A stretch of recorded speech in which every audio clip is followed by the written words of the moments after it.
Welcome to the Parent Instruction Course by Swim Lesson Club USA. Thank you for joining us.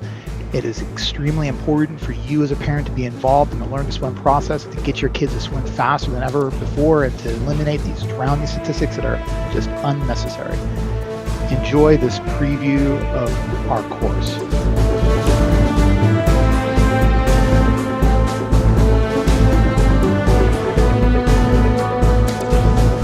From as early as I can remember, I've been fascinated with the water.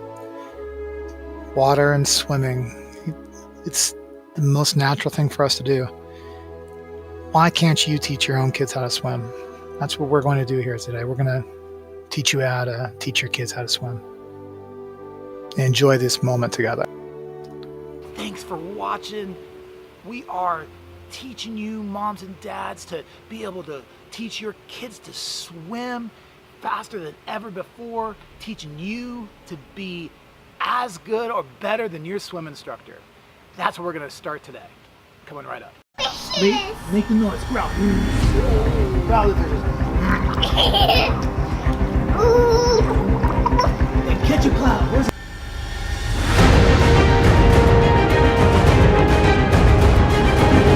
Moms and dads, I'm talking to you. Right now, I'm going to show you how to be able to teach swimming better than your swimming instructor.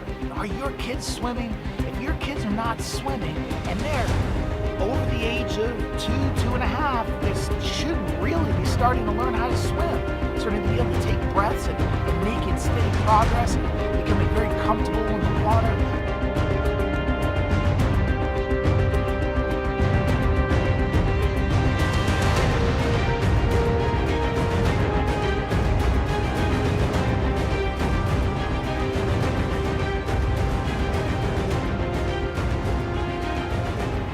What happens a lot is at the end of the summer, we just give up and we stop doing swim lessons. And we stop taking our kids to the pool.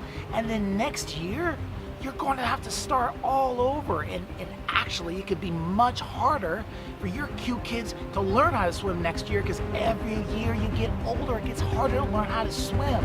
So today, we are going to show you how to be able to teach swimming just like me. I'm going to show you my tricks. I'm going to show you how you can learn the fundamentals of what it takes to get your kids to swim and be able to coach your kids and get them to be confident in the water and be able to swim faster than ever before and be able to have athletic skills.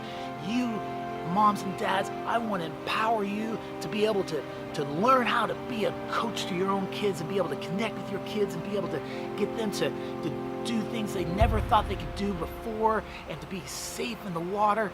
Join us and be part of our movement of being the largest online swimming school in the world. There's nothing like it, where we're focused on teaching you, moms and dads, how to teach kids how to swim. We are going to be able to get these drowning statistics to change.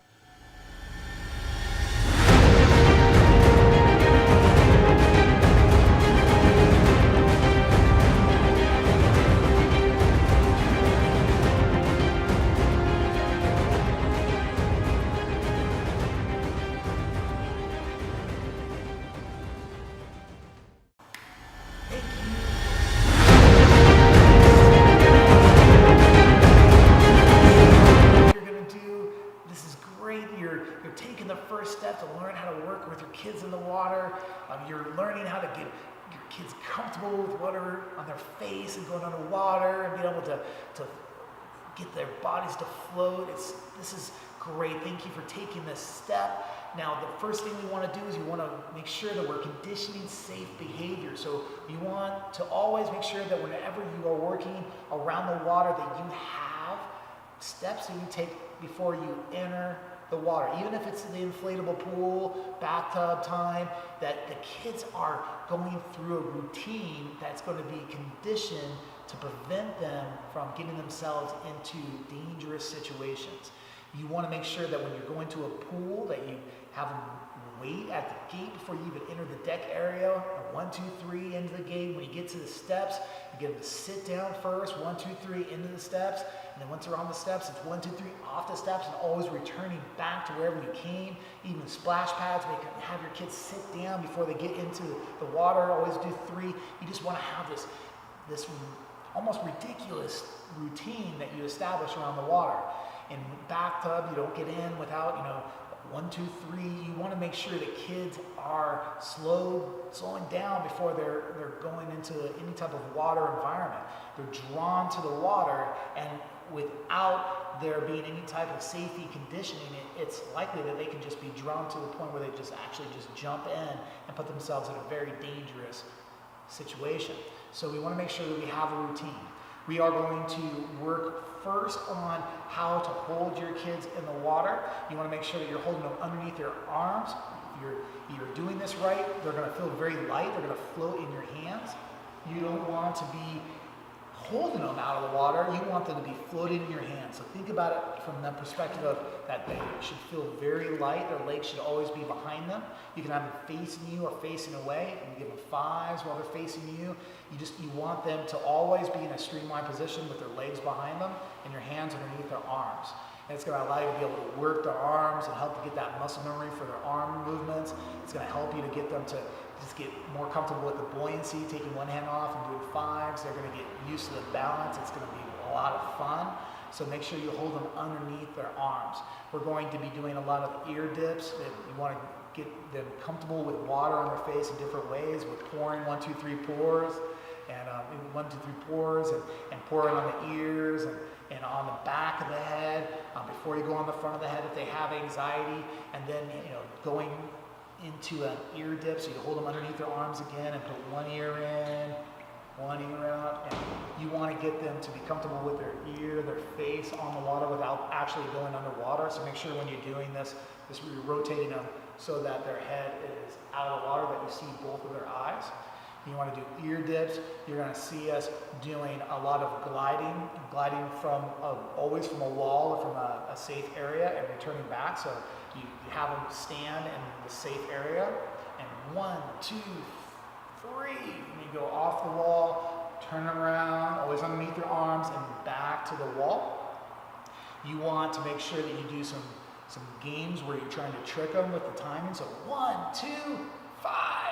No! You want them to be waiting for that cue to leave the wall. So in the shallow areas, steps, and these are going to be where they're going to frequent the most when they're in a water environment. They're going to be in these shallow areas. So they need to be very acclimated to, if they were to fall on their face, they're not going to panic, and they're going to return to their wall. So you want to make sure that you're always returning back to the wall. So we're doing pouring, right? We're going to see a lot. You're going to see a lot of pouring, 1, 2, 3 pours. You're going to see big streams of water. You want to get to the point where you're able to pour a lot of water on their face without them really reacting with an anxiety response. That's going to be a good cue for you to know that they're ready to be going underwater.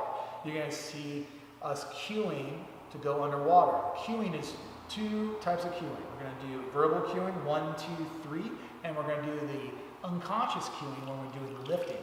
When we lift them up out of the water, that is going to be their cue. They're going to go underwater. So the first time you do this, it might be a little nerve-wracking that you're going to put your kid underwater like this. But remember, you're going to be doing a lot of practice with pouring water on their face first. So 1, 2, 3, pour. So doing lots of that. When they're very comfortable with water on their face, doing the 1, 2, 3 up and under is just an extension of that. But it's important that when you lift them up, that you continue all the way underwater, so the whole head goes underwater and then back to the surface, so that they're not going to have any type of a feeling of air. It's going to be all the way underwater, so it's going to initiate that cueing. The younger they are, the easier it is to establish this type of cueing. So really this works well up to 3-ish. The older 3s and 4 on up, being completely reliant on lifting cues is actually very bad, because what will happen is the older kids will start to develop anxiety associated with that. So you have to get them to put their faces underwater on their own. And you can help them by doing 1, 2, 3 lift, and then you tell them, hey, okay, sing to the fishes. And you want to do the singing because it's going to keep their mouth closed and blow air out of their nose. So that's what the growling's all about. You're going to see a lot of those. Catch a cloud, sing to the fishes. So with older kids, you want to get them to growl. With the younger kids, especially 3 and under, you are completely okay with putting them underwater with a lift after you've conditioned them with lots of water on their face, with counting to 3, 1, 2, 3, 4. You'll see many, many kids going underwater this way. So if they were to catch water when they go underwater, you just want to make sure you have a very calm response, that you're not reacting with anxiety, which is just inside more anxiety. So you put them underwater, they catch a little bit of water, it's not a big deal. They're not going to suck in enough water that's going to be dangerous. They may suck a little water in their nose. That's why it's so important to work on their growling. Keep water out of their nose and their mouth. All right, so that's the streamline position that we're going to be working on, and then we're going to work a lot on the back. You can see on the back, when we turn them over, we're doing a cheek to cheek, and getting them to rest on your shoulder. So the key to this is making sure that you're not holding them down. Like you're getting them to relax on your shoulder before you start to move on. That's very, very important. You'll see that, and then you'll also see that we'll do a lot of wall, off the wall, turn around, and back to the wall. So those are going to be the 3 things we're going to see a lot of, and lots of explanations as well, but I wanted to be kind of a high level overview. So, all right, thank you for joining us.